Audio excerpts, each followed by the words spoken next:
everyone. So today we are going to start chapter 3 of your science textbook, that is synthetic fibers and plastics. So इसके नाम से ही पता चल रहा है कि इस चैप्टर में हम जो डिफरेंट टाइप के सिंथेटिक फाइबर्स होते हैं और जो डिफरेंट टाइप के प्लास्टिक्स होते हैं उनको हम डिस्कस करेंगे. So I'll read it and explain it to you simultaneously. The clothes which we wear are made up of fabrics. Fabrics are made from fibers obtained from natural और artificial sources. तो जो हम कपड़े पहनते हैं वो fabric से बने होते हैं और ये जो फैब्रिक होते हैं वो सिंगल फाइबर से बने होते हैं कि जब बहुत सारे फाइबर्स मिलते हैं तो वो एक फैब्रिक बनाते हैं और इन्हीं फैब्रिक से हमारे जो कपड़े हैं वो बनते हैं. अब ये जो फाइबर्स हैं ये या तो हम नेचुरल सोर्सेज से हमको ये मिलते हैं या फिर आर्टिफिशियल सोर्सेज से हमको ये मिलते हैं. तो अगर आप अपने आजू बाजू देखेंगे तो आपको बहुत सारे ऐसे फैब्रिक दिखाई देंगे जो हमको नेचुरल सोर्सेज से मिलते हैं और बहुत सारे ऐसे भी दिखाई देंगे जो आर्टिफिशियल सोर्सेज से मिलते हैं. Fibers are also used for making a large variety of household materials. Make a list of some common articles made from fibers. Try to separate them into those made from natural fibers and those made from artificial fiber. तो यहाँ पर आप लोगों को करने के लिए क्या एक्टिविटी दी हुई है कि अपार्ट फ्रॉम अवर क्लोथ्स बहुत सारी और भी ऐसी चीज़ें हैं जो फाइबर से बनती है. अब आपको अपने आजू बाजू देखना है कि कौन से ऐसे दूसरे आर्टिकल्स हैं जो जो फाइबर से बनते हैं और उसको आपको डिफ्रेंशिएट करना है कि इसमें से कौन से नेचुरल सोर्सेज से आए हैं और कौन से आर्टिफिशियल सोर्सेज से आए हैं. Now you have read in your previous classes that natural fibers like cotton, wool, silk etc. are obtained from plants and animals. तो ये आपने अपने पिछले क्लासेस में पढ़ा है कि जो कुछ नेचुरल फाइबर्स के एग्जांपल्स हैं कॉटन, वूल, सिल्क और ये सब या तो प्लांट से हमको मिलते हैं या फिर एनिमल से. जैसे कि कॉटन जो है वो हमको प्लांट से मिलता है, कॉटन प्लांट होता है, और वूल और सिल्क जो है ये हमको एनिमल से मिलते हैं. जैसे कि वूल हमको शीप से मिलता है और सिल्क हमको सिल्कवर्म से मिलता है. सो ये नेचुरल फाइबर्स हैं. The synthetic fibres on the other hand are made by human beings. That is why these are called synthetic or man-made fiber. So unlike natural fibers, जो synthetic fibers हैं इनको हम human beings बनाते हैं. ठीक है, ये natural sources से नहीं मिलते हैं इसलिए हम इनको synthetic बोलते हैं या फिर man-made fibers बोलते हैं. Now what are the synthetic fibers? Try to recall the uniform pattern found in a necklace of beads joined with the help of a thread. Or try to join a number of paper clips together to make a long chain as given in figure. Is there any similarity between the two? तो आपको बोला है कि आपने एक necklace देखा होगा कभी, मोती का नेकलेस, या फिर पेपर क्लिप्स को आपने ज्वाइन करके एक चेन बनाने की कोशिश की होगी. तो इसमें क्या कहते हैं कि अगर सपोज हम एक नेकलेस लें कि एक बीड वाला या मोती का कोई नेकलेस है तो उसमें क्या होता है कि जो सिंगल सिंगल जो उसके बीड्स हैं या जो वो मोती के जो दाने हैं उसको हम एक जैसे लाइन से लगा करके उसको एक धागे से कनेक्ट करके वो नेकलेस बनाते हैं.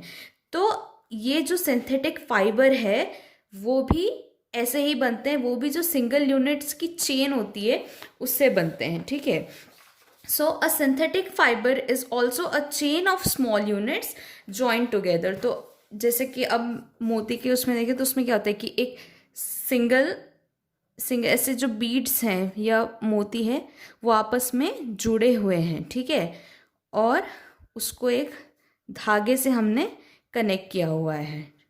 तो ये आपका हालत है. तो सेम होता है सिंथेटिक फाइबर में कि उसमें जो एक सिंगल यूनिट्स है वो आपस में कनेक्ट होकर के एक फाइबर का स्ट्रैंड बनाते हैं. Each small unit is actually a chemical substance. तो ये जो एक सिंगल यूनिट जो है इसका, ये जो है ये एक केमिकल सब्सटेंस होता है जो इसका सिंगल यूनिट होता है. ठीक है, many such small units combine to form a large single unit called as a polymer, ठीक है। तो अब ये जब ये सिंगल सिंगल यूनिट्स जब ये लार्ज एक चेन बना लेंगे तो इस चेन को हम बोलेंगे पॉलीमर, ठीक है। अब ये जो पॉलीमर है it is a Greek word. तो पॉलीमर दो शब्दों से बना हुआ है, पॉली एंड मर। सो पॉली मीन्स मेनी एंड मर मीन्स यूनिट। तो जब इसको हम कंबाइन करेंगे तो इसका मतलब होता है कि जो अ सब्सटेंस और polymer is made up of many repeating units, कि पॉली मतलब मेनी एंड यूनिट्स। तो जब एक सेम टाइप की यूनिट्स बहुत बार हम जब उसको करेंगे कि सिंगल यूनिट्स हैं, ये बहुत सारी सिंगल यूनिट्स जब आपस में कनेक्ट होगी, मेनी सिंगल यूनिट्स, तो ये एक पॉलीमर फॉर्म करेगी, ठीक है। Now polymers occur in nature also. Cotton, for example, is a polymer called cellulose. Cellulose is made up of large number of glucose units. तो अब ऐसा नहीं है कि जो भी जितने भी पॉलीमर्स है ये सब आर्टिफिशियल होते हैं। Polymers can occur in nature also, कि कुछ नेचुरल पॉलीमर्स भी होते हैं, कि फॉर एग्जाम्पल कॉटन, तो कॉटन भी एक नेचुरल पॉलीमर है। तो ये इस कॉटन जो पॉलीमर है उसको हम बोलते हैं सेल्यूलोस, और सेल्यूलोस की जो इंडिविजुअल यूनिट है वो होती है ग्लूकोज की। तो सपोज अगर हम देखेंगे कि suppose this is a cotton का स्ट्रैंड, तो ये जो पूरा एक कॉटन का स्ट्रैंड है ये बना रहेगा सेल्यूलोस पॉलीमर से, और इसकी जो एक सिंगल यूनिट है, ये जो सिंगल यूनिट है ये है ग्लूकोज से बनी हुई, ठीक है। Now types of synthetic fibres. तो अब यहाँ पे हम कुछ एग्जांपल्स डिस्कस करेंगे सिंथेटिक फाइबर्स के। तो first one is rayon.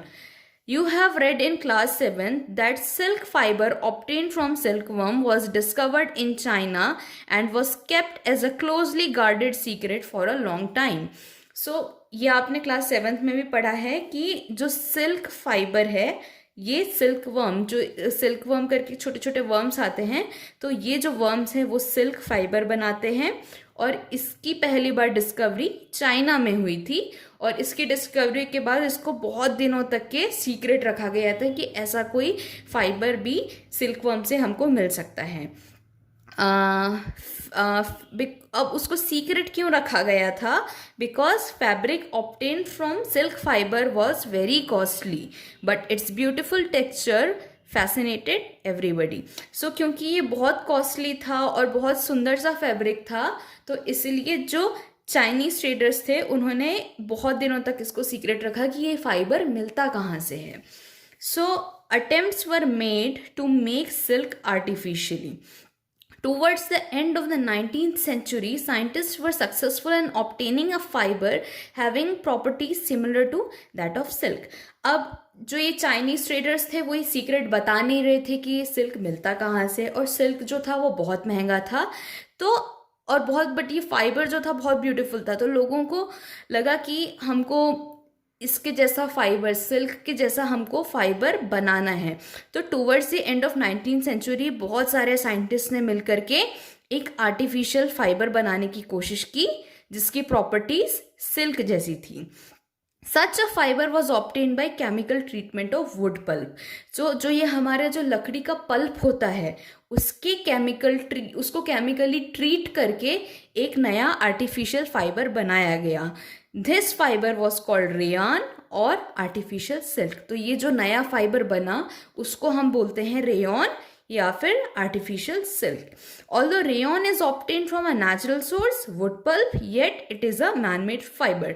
So you must ask कि अब वुड पल्प जो है वो तो एक नेचुरल सोर्स है कि वुड जो है वो हमको प्लांट से मिलता है, बट क्योंकि इस वुड पल्प को केमिकली ट्रीट करके हम इंसानों ने बनाया, इसलिए जो फाइबर था रेयन या फिर आर्टिफिशियल सिल्क, ये भी एक मैन मेड फाइबर है। It is cheaper than silk and can be woven like silk fibers. तो अब ये जो नया फाइबर जो बना रेयन, अब ये चीपर था, ये थोड़ा सस्ता था सिल्क से, और सिल्क की ही तरह इसको वूव करके बहुत सारे कपड़े और अलग अलग जो चीज़ें थी वो बनाई जा सकती थी. It can also be dyed in a wide variety of colours.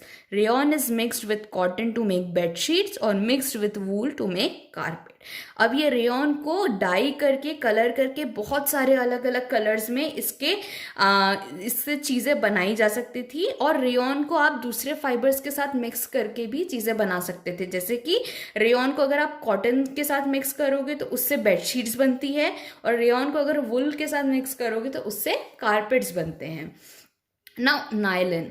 Nylon is another man made fibre. In 1931, it was made without using any natural material from plant or animal.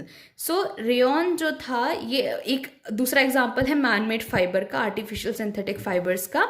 So, it was discovered in 1931 और इसको बनाने में कोई भी natural material use नहीं हुआ था, neither from plant nor from animal. So इससे पहले हमने रेयॉन में देखा कि एक natural material wood pulp use हुआ था, बट इन नायलॉन ऐसा कोई भी नेचुरल मटेरियल यूज नहीं हुआ था. It was prepared from coal, water and air. So इसको प्रिपेयर करने के लिए क्या क्या यूज किया गया था? कोल, जो कोयला होता है, water and air. It was the first fully synthetic fiber. So if somebody asks what was the first fully synthetic fiber, so the answer is nylon. Now nylon fiber was strong, elastic and light. So ये जो nylon fibre था वो बहुत strong था, बहुत elastic था, आप उसको बहुत ज़्यादा स्ट्रेच कर सकते हैं, और बहुत लाइट था कि बहुत हैवी नहीं था, उसका वज़न भी बहुत कम था. It was lustrous and easy to wash. Lustrous का मतलब होता है बहुत ही कोई शाइनी या ब्राइट चीज़ होगी तो उसको आप लस्टरस बोलते हैं. सो ये जो फाइबर था वो बहुत शाइनी था और ईजी टू वॉश था कि आप इसको बहुत आराम से वॉश कर सकते थे, धो सकते थे. So it became very popular for making clothes. तो इन्हीं सब प्रॉपर्टीज़ की वजह से नायलॉन फाइबर जो था वो बहुत पॉपुलर हो गया क्लोथ्स बनाने के लिए. जो कपड़े बनाने के लिए नायलॉन फाइबर्स का यूज़ होने लगा. We use many articles made from nylon such as socks, ropes, tents, toothbrushes, car seat belts, sleeping bags, curtains, etc. So ये सब जो मैंने चीज़ें बोली, ये सब बहुत सारे जो आर्टिकल्स हैं ये नायलॉन फाइबर से बनते हैं. आप भी अगर अपने घरों में खोजेंगे तो आपको भी ये इन आर्टिकल्स में से बहुत सारी चीज़ें मिल जाएगी जो नायलॉन से बनी हुई है. Now nylon is also used for making parachutes and ropes for rock climbing.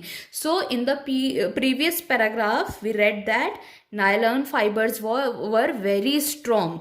तो ये कितने strong थे कि nylon fibers का यूज पैराशूट और रॉक क्लाइंबिंग जो होती है उसके लिए रोप बनाने में भी नायलॉन फाइबर्स का यूज होता था. तो ये फाइबर्स इतने ज़्यादा स्ट्रॉन्ग थे. A nylon thread is actually stronger than a steel wire. So बोला जाता है कि जो आपका स्टील का वायर होता है उससे भी ज़्यादा स्ट्रॉन्ग होता है ये नायलॉन का थ्रेड. अब ये जो एक्टिविटी दी हुई है ये अलग अलग फाइबर का स्ट्रेंथ पता करने के लिए ये एक्टिविटी दी हुई है. Now the next example is polyester and acrylic. तो ये भी अब नेक्स्ट सिंथेटिक फाइबर के एग्जाम्पल्स हैं. Now polyester is another synthetic fibre. Fabric made from this fibre does not get wrinkled easily. तो पॉलिएस्टर भी एक दूसरा एग्जाम्पल सिंथेटिक फाइबर का. और जब जो चीज़ें पॉलिएस्टर से बनी होती, जो फैब्रिक पॉलिएस्टर फाइबर से बना रहता है, ये जल्दी व्रिंकल नहीं होता. जैसे कि व्रिंकल मतलब आप अगर कभी कॉटन के कपड़े पहनेंगे तो अगर आप बाहर घूमने जाते हो तो क्रश हो जाते हैं वो कपड़े, फिर आपको उसको आयरन करने के लिए देना पड़ता है, प्रेस करवाने के लिए देना पड़ता है. तो ये पॉलिएस्टर से बने फैब्रिक का एक प्लस पॉइंट ये था कि इसमें बहुत जल्दी ये कपड़े जो थे व्रिंकल नहीं होते थे, क्रश नहीं होते थे. It remains crisp and is easy to wash. So it is quite suitable for making dress material. So ये क्रश नहीं होते थे, ये दे रिमेन क्रिस्प और इनको वॉश करना भी बहुत ईजी था. सो इसलिए इससे बहुत सारे ड्रेस मटेरियल बनाए जाते हैं. You must have seen people wearing polyester shirts and other dresses. तो बहुत सारे लोग पॉलिएस्टर शर्ट्स पहनना पसंद करते हैं बिकॉज ये जल्दी व्रिंकल नहीं होते हैं और ये इजीली वॉश भी किए जा सकते हैं. Terylene is a popular polyester. It can be drawn into very fine fibers that can be woven like any other yarn. So polyester का एक एग्जाम्पल है टेरिलीन. और ये टेरिलीन फाइबर्स जो होते हैं बहुत फाइनली आप इसको सील सकते हैं, सी कर सकते हैं और इसको फिर कोई भी तरीके के कपड़े या अलग चीज़ों में इसको यूज़ कर सकते हैं. नाउ पीईटी का फुल फॉर्म होता है पॉलीइथाइलिन टेरिप्थैलेट. ठीक है, पीईटी का फुल फॉर्म है. So PET is a very familiar form of polyester. So PET is also an example of a polyester. It is used for making bottles, utensils, films, wires and many other useful products. So PET का use हम इन सब चीज़ों को बनाने के लिए करते हैं. इसका फुल फॉर्म आपको याद करना है. नाउ यहाँ पे एक बहुत इंटरेस्टिंग इस बॉक्स में इंफॉर्मेशन दी हुई है. पॉलीएस्टर ये दो वर्ड से बना हुआ है, poly plus ester. So polyester is actually made up of repeating units of a chemical called as ester. So हमने पहले ही पढ़ा है कि सिंथेटिक फाइबर होते हैं उसमें बहुत ज़्यादा सिंगल रिपीटिंग यूनिट्स होती है और इन केस ऑफ पॉलीएस्टर ये जो सिंगल रिपीटिंग यूनिट है ये बनी हुई होती है एस्टर से. सो जो इसका सिंगल यूनिट है पॉलीएस्टर का वो है एक केमिकल जिसको हम एस्टर बोलते हैं. अब esters are the chemicals which give fruits their smell.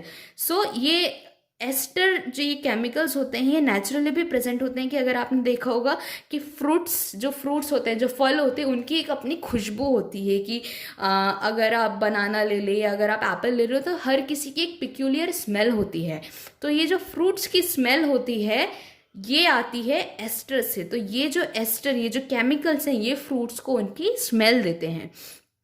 Fabrics are sold by the names like polycot, polywool, terrycot, etc. सो ये जो पॉलीकॉट, पॉलीवूल, ये सब ये जो एग्जाम्पल्स हैं फैब्रिक्स के जिनके नाम से ये सेल होते हैं. कि आपने देखा होगा कि टेरिकॉट के कपड़े या पॉलीकॉट के कपड़े. सो ये सब फैब्रिक्स के नाम हैं. As the name suggests, these are made by mixing two types of fibers. तो इन नामों से आप पता कर सकते हैं कि ये जो फैब्रिक है वो कौन से टाइप के फाइबर से बना हुआ है. जैसे कि अगर मैं बोलूँ polycot, so polycot is a mixture of polyester plus cotton. So अगर बोला कि पॉलीकॉट तो उसमें पॉलिएस्टर और कॉटन रहेगा. अगर मैं बोलूँ पॉलीवूल तो इसमें रहेगा polyester and wool. So fabric के नाम से उसकी कंपोजिशन का पता लगाया जा सकता है. Now we wear sweaters and use shawls और blankets in winter. Many of these are actually not made from natural wool though they appear to resemble natural wool. So अभी ठंडी का समय आने वाला है और हम सब स्वेटर्स पहनते हैं, शॉल लेते हैं, ब्लैंकेट्स लेते हैं, बट ये जो चीज़ें हैं एक्चुअली ये जो नेचुरल वूल होता है उससे नहीं बनी हुई होती. हालांकि वो दिखती है कि ये वूल से बनी हुई है. These are prepared from another type of synthetic fiber called as acrylic. So ये जो हमारे blankets और sweaters होते हैं ये synthetic fiber से बनते हैं जिसका नाम है acrylic. The wool obtained from natural sources is quite expensive, whereas cotton clothes made from acrylic are relatively cheap. So अगर आप प्योर वूल के कपड़े या ब्लैंकेट देखने चाहेंगे तो वो बहुत महंगे होते हैं, बट वहीं पे अगर आप एक्राइलिक के स्वेटर्स या फिर ब्लैंकेट्स लेने जाएंगे तो वो कंपैरेटिवली सस्ते होते हैं. they are available in a variety of colors. Also acrylic की चीज़ों में वैरायटी ज़्यादा होती है कि वो बहुत सारे कलर्स में अवेलेबल होते हैं. Synthetic fibers are more durable and affordable, which makes them more popular than natural fibers. So ये जो synthetic fibers हैं ये ज़्यादा ड्यूरेबल रहते हैं, ये ज़्यादा समय तक टिकते हैं और ये सस्ते होते हैं और मोर अफोर्डेबल होते हैं. और इसीलिए आजकल नेचुरल फाइबर से ज़्यादा सिंथेटिक फाइबर्स जो हैं ये लोग पसंद करते हैं. Now you have already performed an activity of burning natural and synthetic fibers. So class 7th में आपको ये एक्टिविटी दी हुई थी. So उस समय आपने ऑब्जर्व किया था कि when you burn a synthetic fiber you find that their behavior is different from that of a natural fiber. सो अगर आप सिंथेटिक और नेचुरल फाइबर दोनों को एक साथ बर्न करोगे तो आपको पता चलेगा कि ये दोनों जो है अलग अलग तरीके से बर्न होते हैं. So you must have notice that synthetic fibres melt on heating. तो अगर आप किसी सिंथेटिक फाइबर को जलाओगे तो वो मेल्ट हो जाएगा, अगर उसको हीट मिलेगी तो वो पिघल जाएगा. This is actually a disadvantage of synthetic fibre. So ये जो चीज़ है कि वो हीट के साथ मेल्ट होने लगते हैं, तो ये एक्चुअली सिंथेटिक फाइबर का डिसएडवांटेज है. If the clothes catch fire, it can be disastrous. The fabric melt and sticks to the body of the person wearing it. So अगर सपोज आप काम कर रहे हो और अगर आपने एक सिंथेटिक फैब्रिक पहना हुआ है और अगर उसमें आग लग गई तो वो जो फैब्रिक है वो मेल्ट होकर के आपकी स्किन पे चिपक जाएगा और इससे बहुत ज़्यादा सीवियर बर्न होने का खतरा रहता है कि आप बहुत बुरी तरीके से जल जाओगे अगर वो फैब्रिक आपके स्किन पे चिपक गया तो. That's why we should therefore not wear synthetic clothes while working in the kitchen or in a laboratory. इसलिए एडवाइस किया जाता है कि अगर आप किचन में काम कर रहे हो या फिर लैबोरेटरी में काम कर रहे हो तो आपको सिंथेटिक फाइबर्स नहीं पहनने चाहिए. नाउ यहाँ पे बॉक्स में दिया है कि all the synthetic fibres are prepared by a number of processes using raw materials of petroleum origin called petrochemicals. So ये जो जनरली जितने भी सिंथेटिक फाइबर्स होते हैं उसको बहुत सारी केमिकल प्रोसेस से बनाया जाता है और इस जनरली जो रॉ मटेरियल इसके प्रोडक्शन में यूज़ होते हैं वो पेट्रोलियम ओरिजिन के होते हैं. So these are of petroleum origin और इसलिए हम इनको पेट्रोकेमिकल्स बोलते हैं. So this is for today's lecture. In the next lecture we will start with 3.3 characteristics of synthetic fiber. सो तब तक के आप लोग जितना मैंने आज के लेक्चर में पढ़ाया है उसको रिवाइज करेंगे और जितने भी यहाँ पर मैंने बोला है कि ये याद रखना है तो उन चीज़ों को आप याद करेंगे और अगर कुछ डाउट है so you can ask me. Okay, thank you very much.